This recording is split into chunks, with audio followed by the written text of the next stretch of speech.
Welcome to Innovation by Design, a podcast that explores how design thinking drives innovation across the architecture, engineering, and construction industries. My name's Evan Troxel, and I'm joined today by my co-host, Candace Kitchen. Candace, welcome back to the show. What's your excitement meter at right now? I am so excited. Thank you for the welcome. I think this is going to be a really great episode.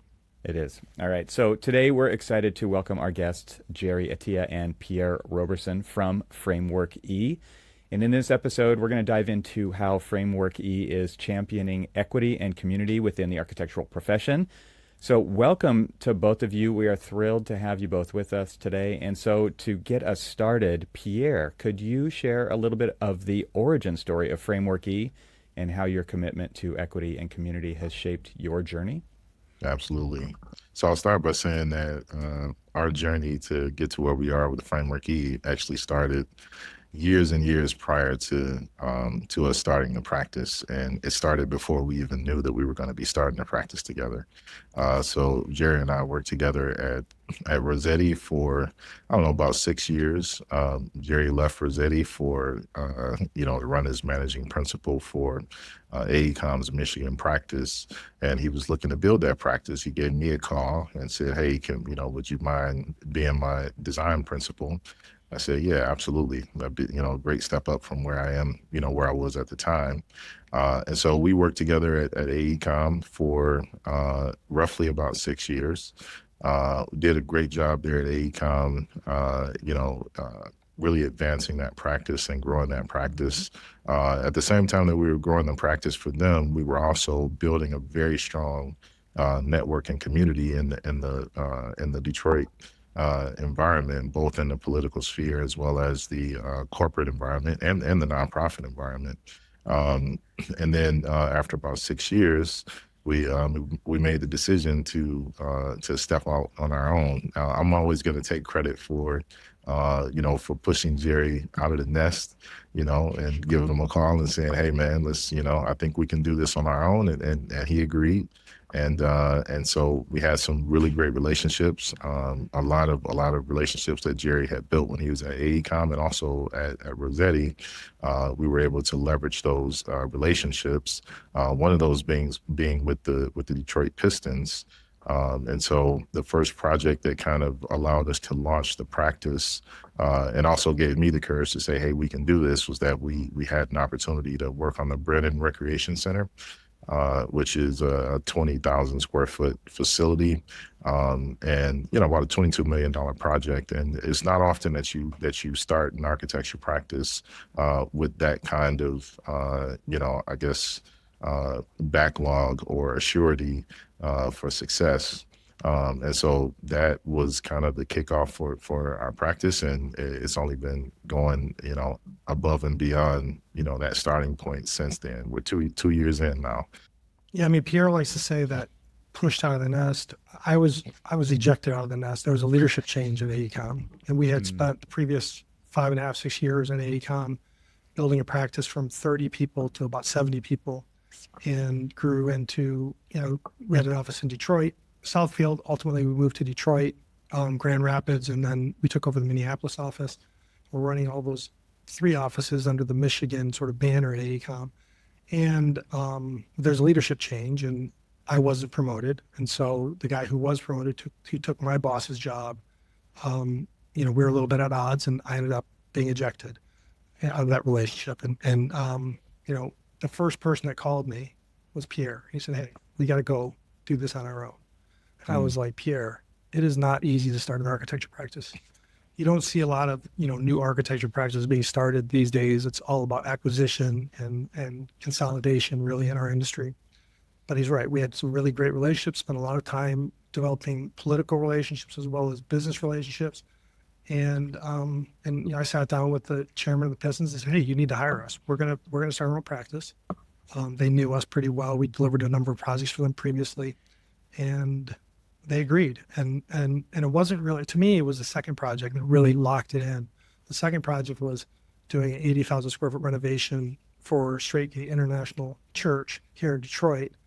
And, we locked on the first project. We got a lead on the second project.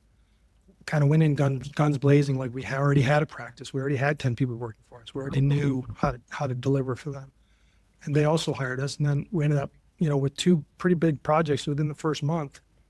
And we're like, how the hell are we going to deliver this? So we went on a hiring spree and a buying spree and a renting spree. And, we quickly called 2 really close former colleagues and said, hey, we want you to come join us at Framework E. And the first response from Tom Stecker was, I'm honored, right? So it was to me, it was very, That's a good sign. Yeah, it was very uplifting in the sense that everybody we spoke to had great confidence in our collective ability to deliver work. Nice. And there was actually a third partner at the time. And when we sat at the table and decided on the name, at AECOM, we had created a process called the Design Framework Report, where what we find oftentimes in our business is you want a building, you need a building, you think you need a building, you're not sure what the building should include, how to program it, who's going to work in the building, how many people you're going to need in that building, what the ultimate product of that building is going to be. And so we developed a process called Design Framework Report, which was about consolidating design, planning, budget, and execution, And so the third party that was going to be the third partner was like, well, we've always been talking about this framework report. Why don't we call our framework, the framework report, and we're always focused on equity. Why don't we call our company Framework E? Like, that's a great idea. And so that was the name. And then the next day, the third partner called and said, I talked to my wife, I can't do it. And so he bailed. And so actually, he didn't say he talked to his wife. He just said no, and then I made the assumption that he talked to his wife. Okay, all right. And so it was like we're kind of off the races at that point, and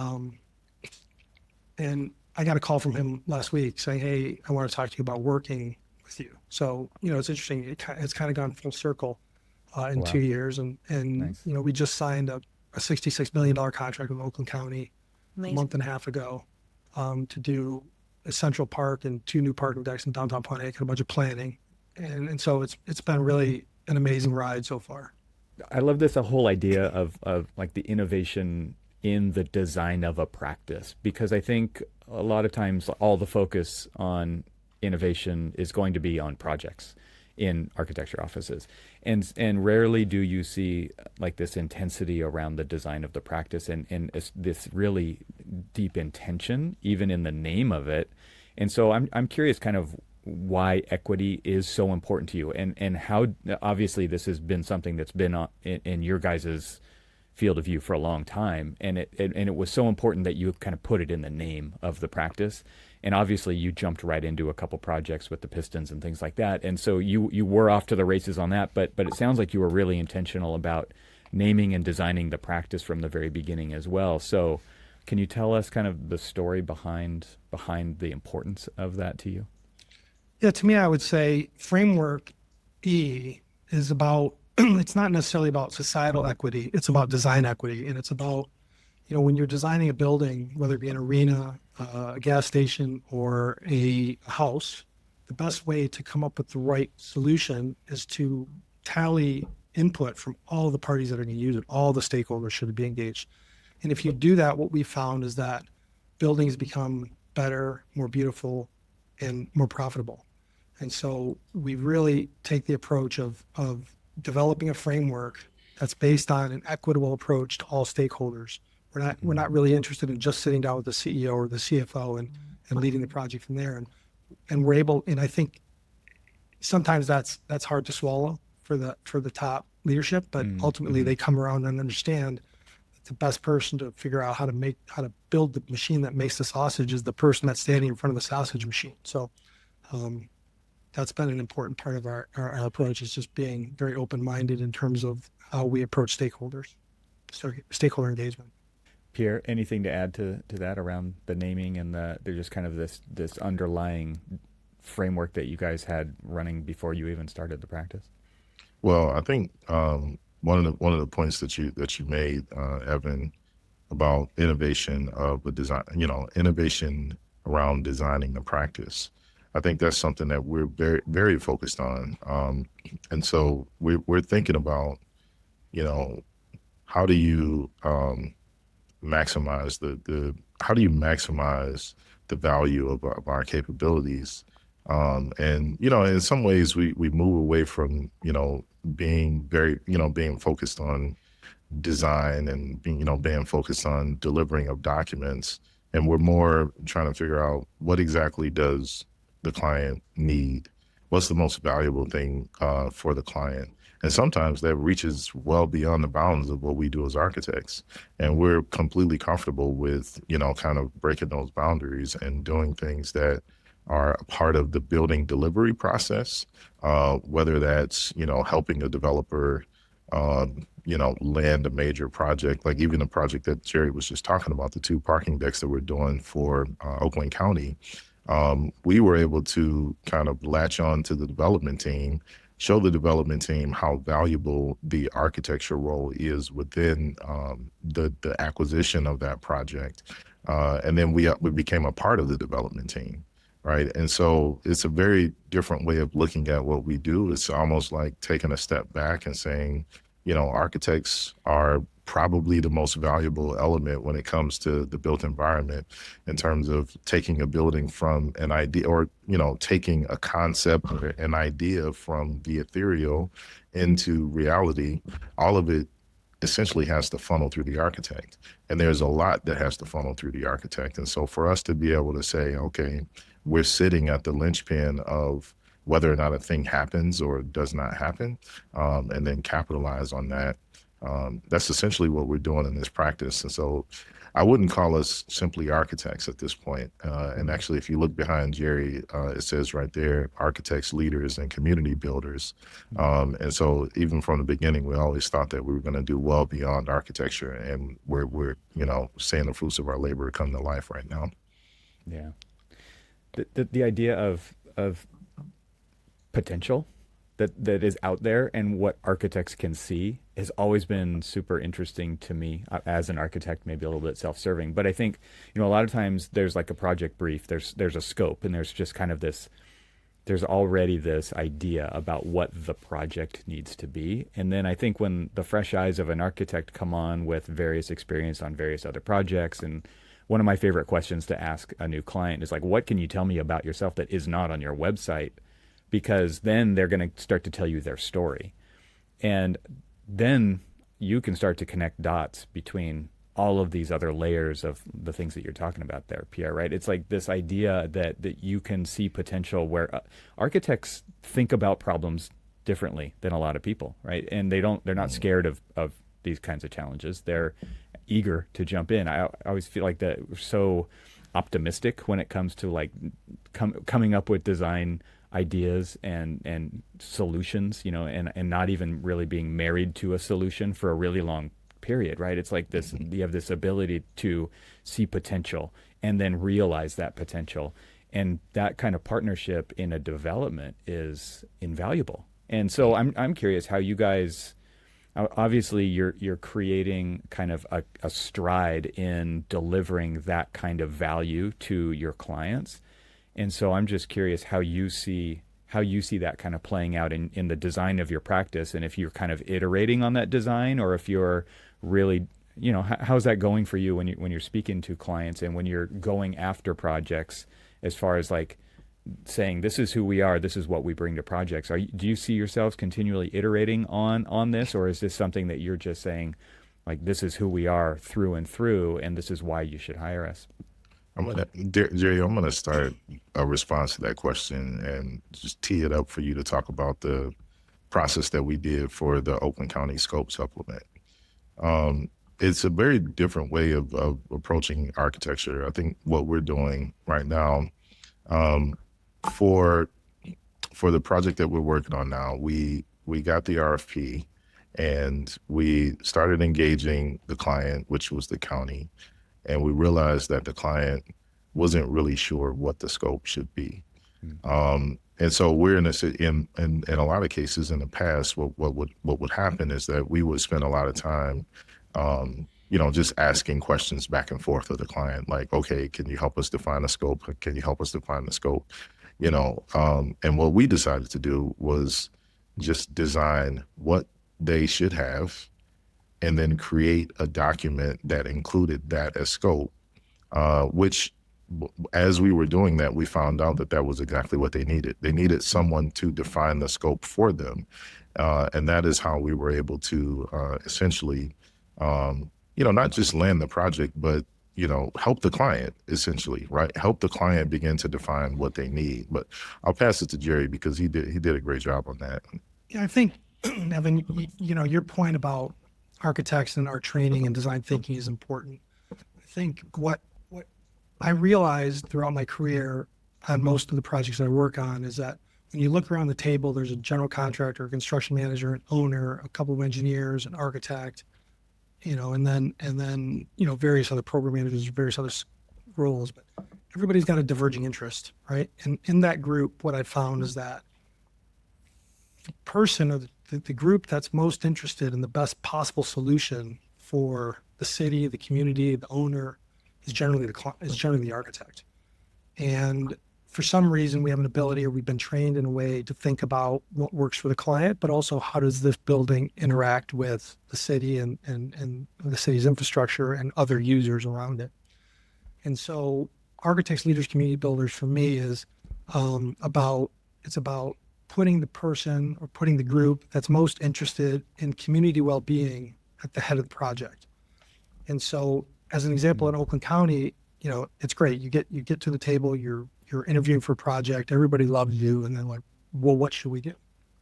And so I already know what I think as an architect, every town you go into, you analyze it. Like I grew up, my dad was Totally. a civil engineer, and every building he went into, he would knock on the concrete or knock on the walls and try to figure out what it was built out of. And what I do is I enter a city and like figuring out how the business works and how the industries are interacting and how transportation interacts with buildings and how buildings are interacting with the street and all those things. And so we had a solution. Like we knew what Pontiac needed before we ever got that table. And so the trick for us is to compel the group, to get them to come along with what we know or what we think, we believe they need. And then we're open-minded, we're willing to listen and hear each of the groups at the table out so that we can achieve their ultimate solution. In the case of Oakland County, we essentially sat down, we're told, look, we're going to enter a negotiation period with your group. You guys need to define what it is you're going to provide us and what the cost of that's going to be. So we essentially went through a reverse engagement process and created a series of concepts and reviewed them with leadership. And we started to take input from them.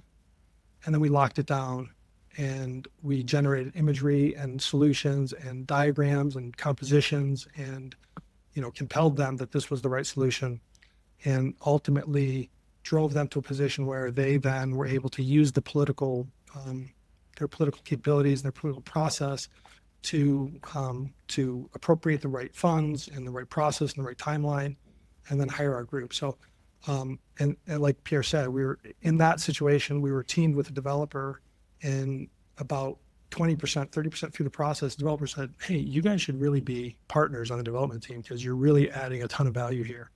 And we're like, absolutely. So we were able to kind of take an equity role on the top line of the development team, as well as deliver all the design services. And so now we're able to guide the project from the development side as well as the design side. And then we're engaging with the engineers and driving all the technical solutions. So I think it's a great example of how to sort of consolidate our capabilities, cast them into the market, and then help communities build better solutions. Nice. Yeah, I think that's really incredible the way that you're going about it. You're testing the boundaries of what we would typically think for different projects and the way that we go about things. And I can only imagine that it probably plays a huge role in your hiring process and your training process, because it's clear that it's in your blood, it's at your core, at the leadership level. So then when you continue to hire people and you have people reaching back out from past relationships because they see what you're doing and they know that it's working. And that's really incredible. It's funny. Every time we say we've expanded in construction management and program management, and every architect says, "Well, are you sure you want to do that? Have you checked on the insurance requirements for that role? Are you sure there's not too much risk?" To me, the risk is not doing it. The risk is as an architect is the economy goes up and down. You got to expand your base of business. Otherwise, you're going to run out of work. And so when we do a project, if we can capture more revenue from less projects, we're more likely to have a more sustainable practice. And we've been at the table with all these groups, and we've watched them all produce and all deliver, and we have so many relationships.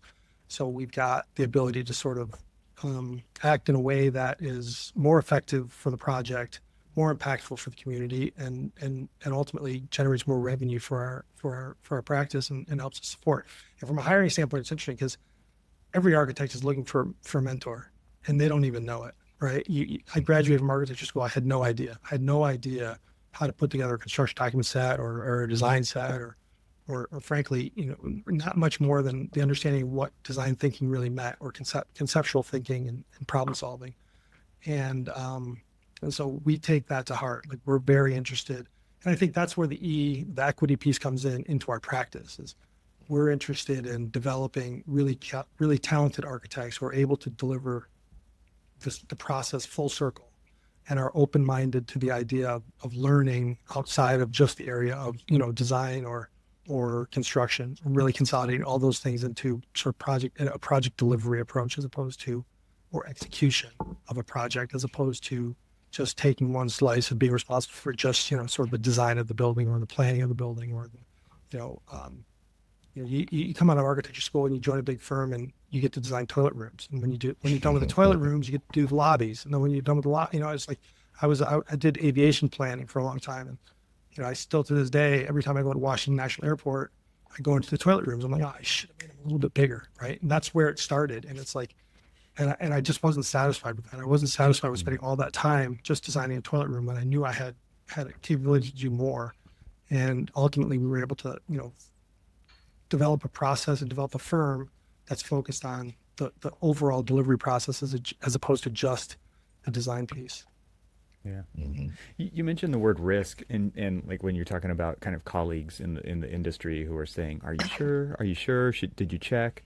And I've heard this many times on the contractor side of things. It's like risk equals reward, right? The more risk that they're willing to take on, there's value attached to that risk, in the form of, usually, right, it's outcome. It's how, what are you willing to do for the project, and then therefore you will get paid more for the project. And I'm curious how that has kind of changed I don't know if you went into this practice thinking that you were going to offer a wider range of services than a typical architectural office does, but I'm curious if how you see that playing out as you say, yes, we would like to partner with you on the development side, as you start to add these kind of additional, I don't like to kind of distill it down to scope, but you guys are doing more, you're offering more, so you are, I assume, getting rewarded more, and then you're attracting talent to your firm because of kind of this broader range of things that you're doing. So how does that all play out in your eyes? To me, and I'll leave what our aspirations were when we started to Pierre, and he can talk about that. But I think the risk question is like, look, every architect in America has been laid off at least once. And so to me, the risk is in not doing or not expanding your ability. And the solution to not getting laid off is taking on more risk or expanding your abilities to do more work so that you're more valuable to society. And you have a bigger impact on the ultimate solution. So I grew up the son of a builder, and my dad showed up in the States with $120 in his pocket and built a development company, and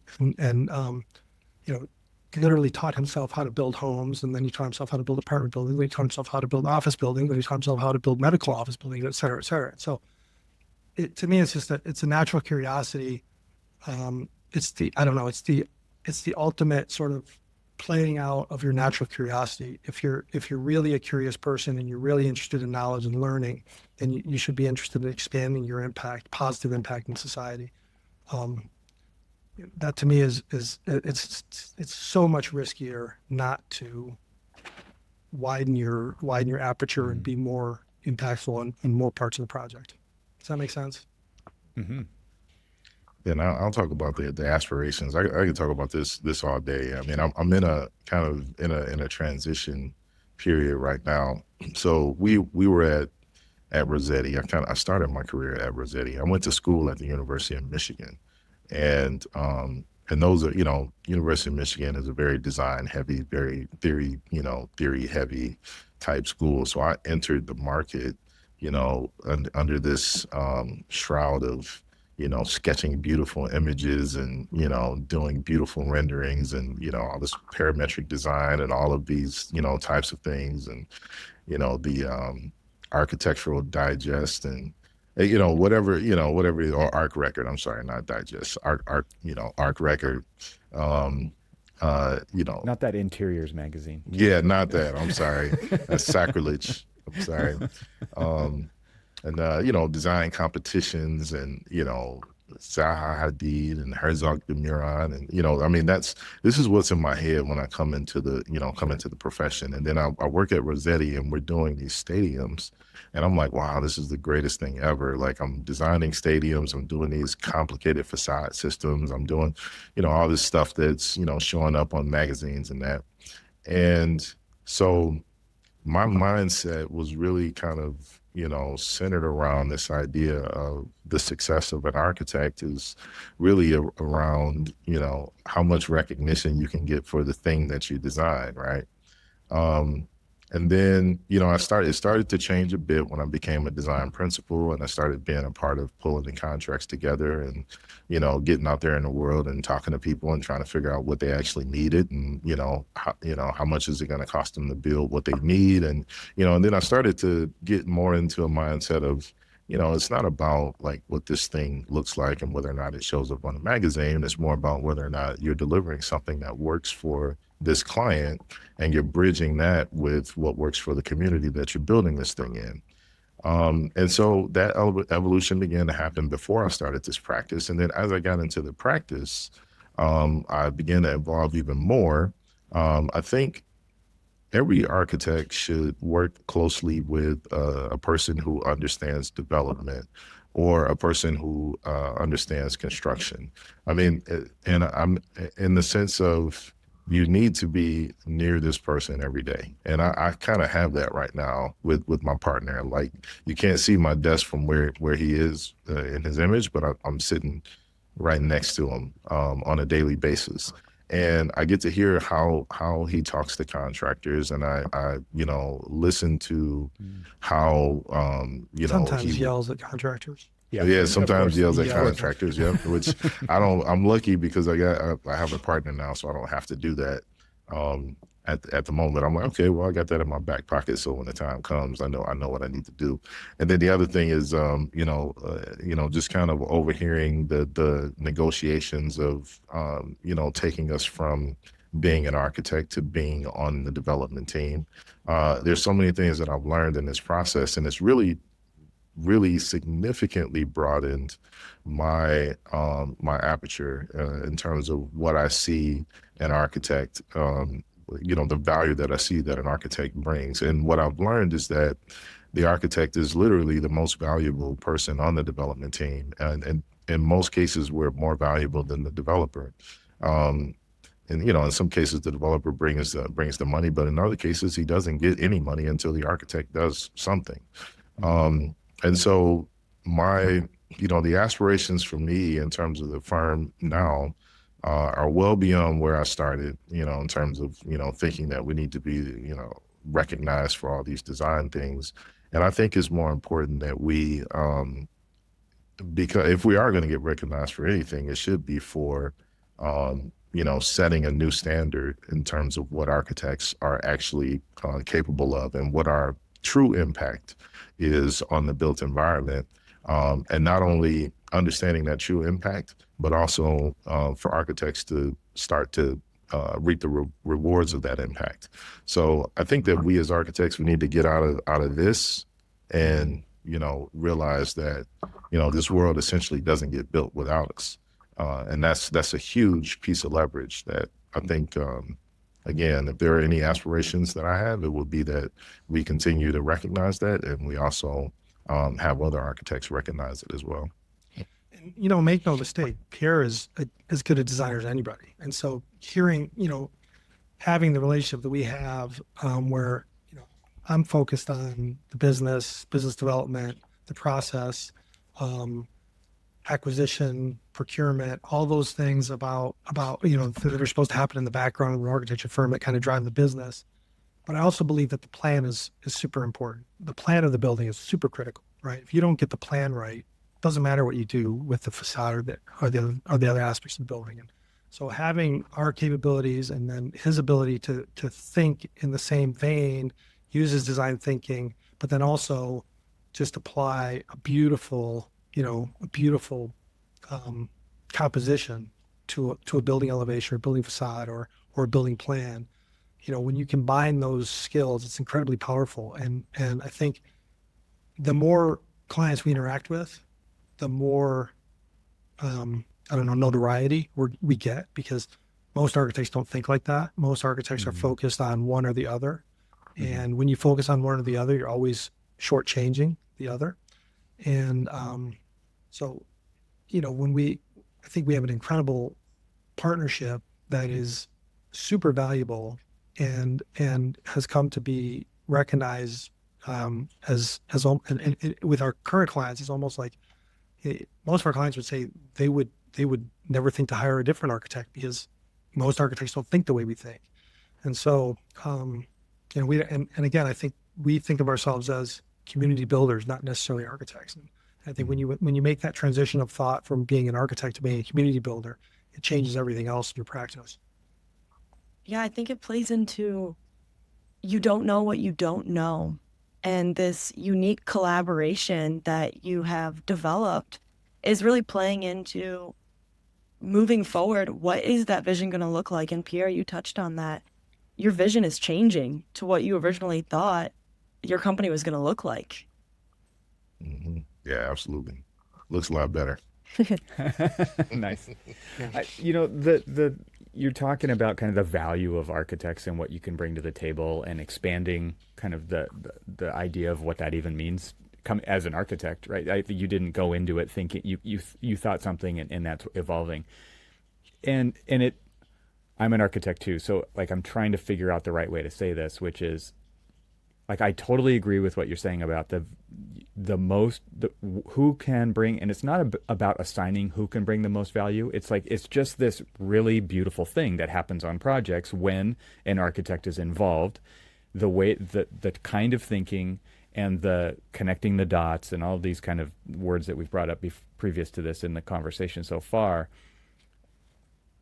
It sounds a little self-serving, isn't for architects to say those things, but I want everybody who's listening to really hear what is actually being said here, because I think that needs to be fully understood by the different partners, because these projects are enormous and they're complicated, and there's many layers and there's many heads sitting at the table who are decision makers and stakeholders in the process.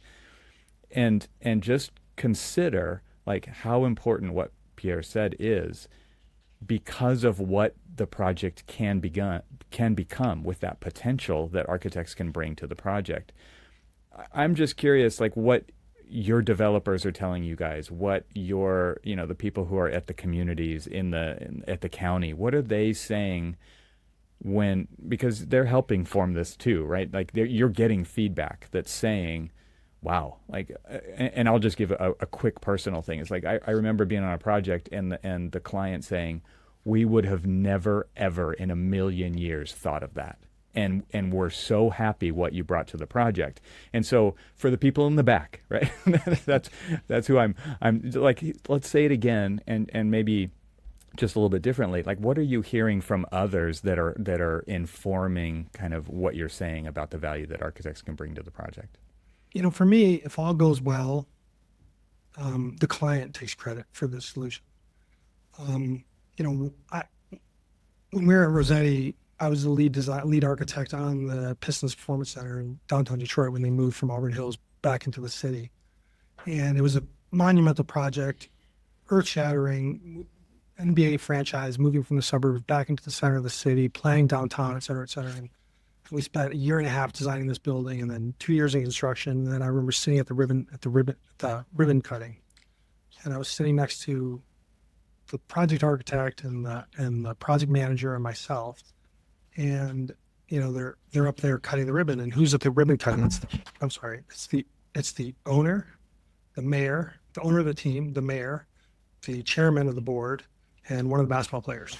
Not the architect. Not the architect, right? Right. And I looked to my right and I looked to my left, and I realized the business is about, the profession is about the relationships between the architects, the mentor-protege relationship that allows me to learn from Pierre, Pierre to learn from me, and us to put what we know together so that the people that use the building or own the building or build the building benefit from it. And so that was a really formative moment for me to realize that I wasn't ever going to have my name on that building. Nobody was going to come by and say, hey, Jerry designed that building or Pierre designed that building.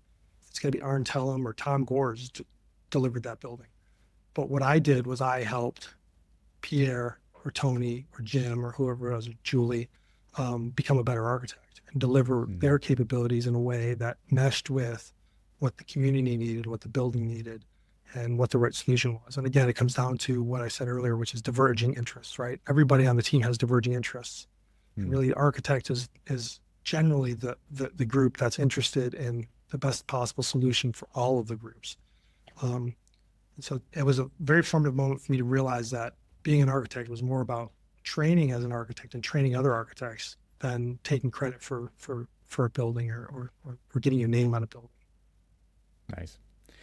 One of the things that I think is one of the most impactful ways to gauge the success of a project is in the stories that continue on after that ribbon cutting ceremony, or once occupancy happens on a project, and for your clients who are there during the process to continue the stories of what it was like to work through that design process, but also then those ideas that came to fruition in the project to enable them to do, elevate their organization to the next level. Like that, a lot of times that's what these projects are actually doing, and they're doing that through architecture. They're doing that through the built environment.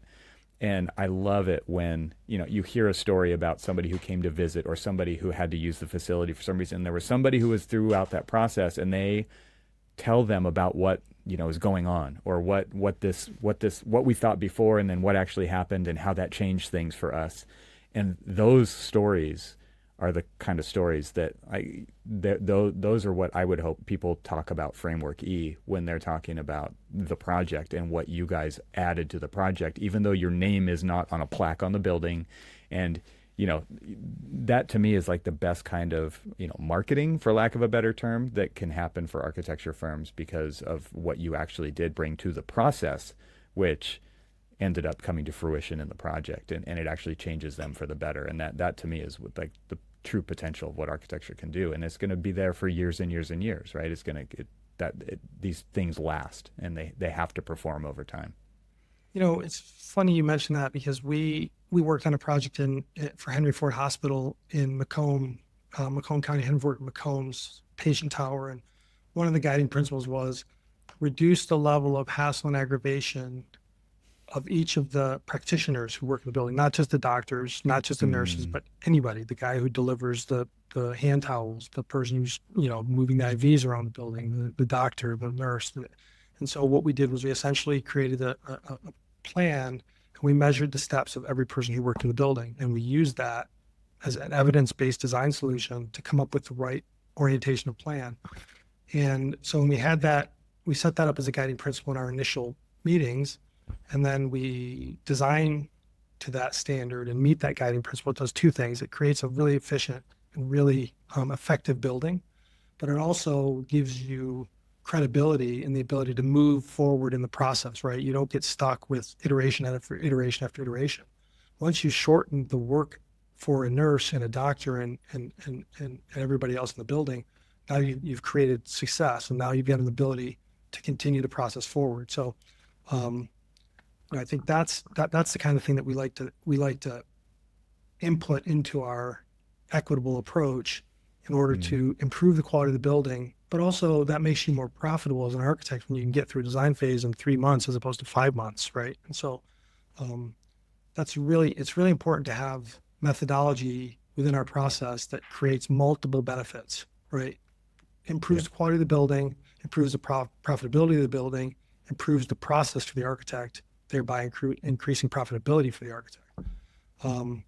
So those are the kinds of ideas that we like to seize on, and I think we would never have tumbled onto those ideas but for our training as design thinkers. Nice. Any final questions from you, Candace? No, I don't think so. All right.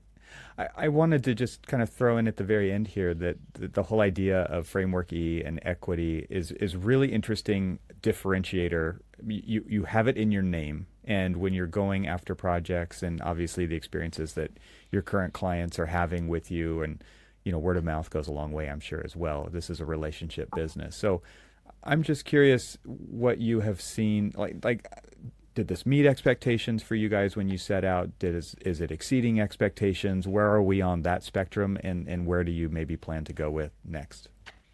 Yeah, I'll start by saying it's definitely meeting expectations at minimum. I think some of the things that we've done in the more recent months, or the past half a year, has probably exceeded expectations.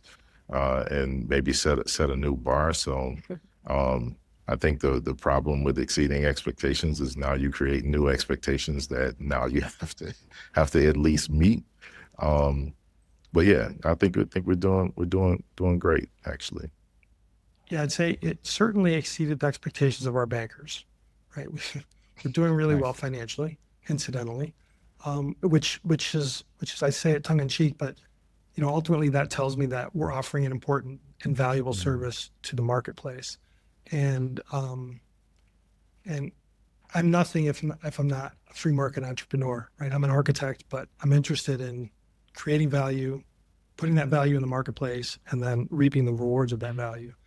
And honestly, if I went back 2 years and visited that conversation that Pierre and I had with me, I would flick myself on the side of the head and be like, what are you talking? You literally have to do this. Like, you should have done this years ago. So it's definitely exceeded expectations from the standpoint of our ability to practice. I think setting that bar, like Pierre said, is challenging because it keeps me up at night. How are we going to continue to deliver at this high level, day in, day out, year in, year out, for the next 5, 10, 15, 20 years? And so, but I think we've proven we can do it, and we've proven that it's valuable to the marketplace, and we just need people to lean in and trust us for a minute, and then we'll go from there. Your point about equity is important. There seems to be a war on equity at the moment, and it's Framework E, and the E is for equity, but the E also stands for excellence. The E also stands, the E is a variable that can be modified to address any issue, right? It's really focused on everything. Yeah, everything. E for excellence, equity, right? It's a variable, really. I think of the E as a variable, right? It's what variable are we going to bring to this project in order to exceed expectations for our clients and our bankers. Nice. Well, thank you both for showing up. And I mean that not just for this podcast, but I mean in, like you said, in the marketplace, in your communities and that you serve. And to me, it sounds like an incredibly successful launch. And so congratulations to you both for 2 years of very successful, different type of practice that exists out there. So thank you both so much. And we really appreciate the conversation today. Thank you. Thank you. Thank you, Evan. Thank you, Candace. Appreciate your time.